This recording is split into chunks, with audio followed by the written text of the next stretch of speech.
Hello everybody. Hi. Hello. Well, I was going to start a video. I was going to show you all the tools that I use regularly, but someone decided to join in on the fun. So yes, I will continue.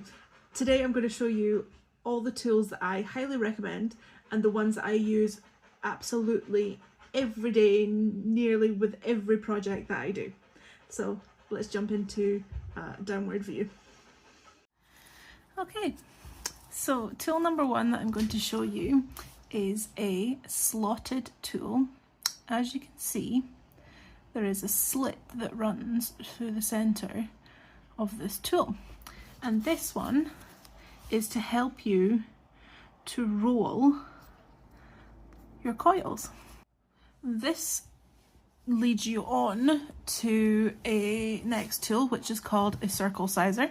As you can see, they are numbered, and this goes up in millimeters all the way from a 2mm circle to a 40mm circle, and this is where you would place your tight coil to get a loose coil. So you put it in your circle and you let it expand. So a circle sizer helps you keep all your coils at the same size.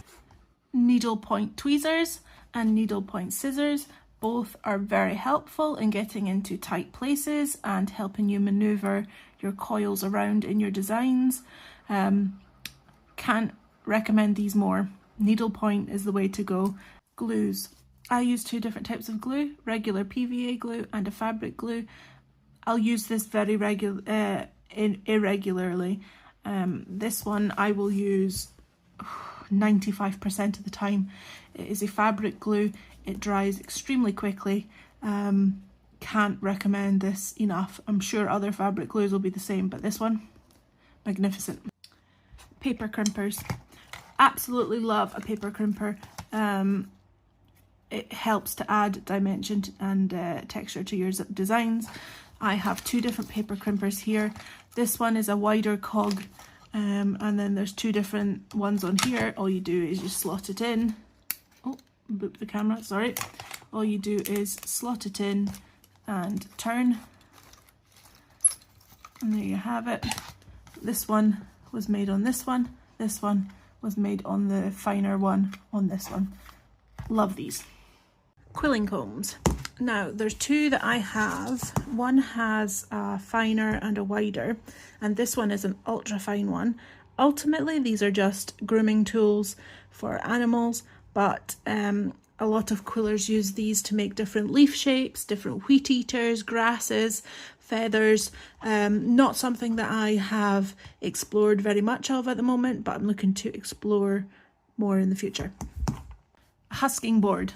A husking board is a series of holes that you can add your pins to create designs. You can store them in this section here. At the moment, again, I'm still exploring this, but as you can see, here I made this design to create these little frills on this snowflake. Paper fringer. This fringer here comes from a company in Australia. It's the best one I've come across so far. I previously had one from eBay that cost me like, I don't know, 8 quid.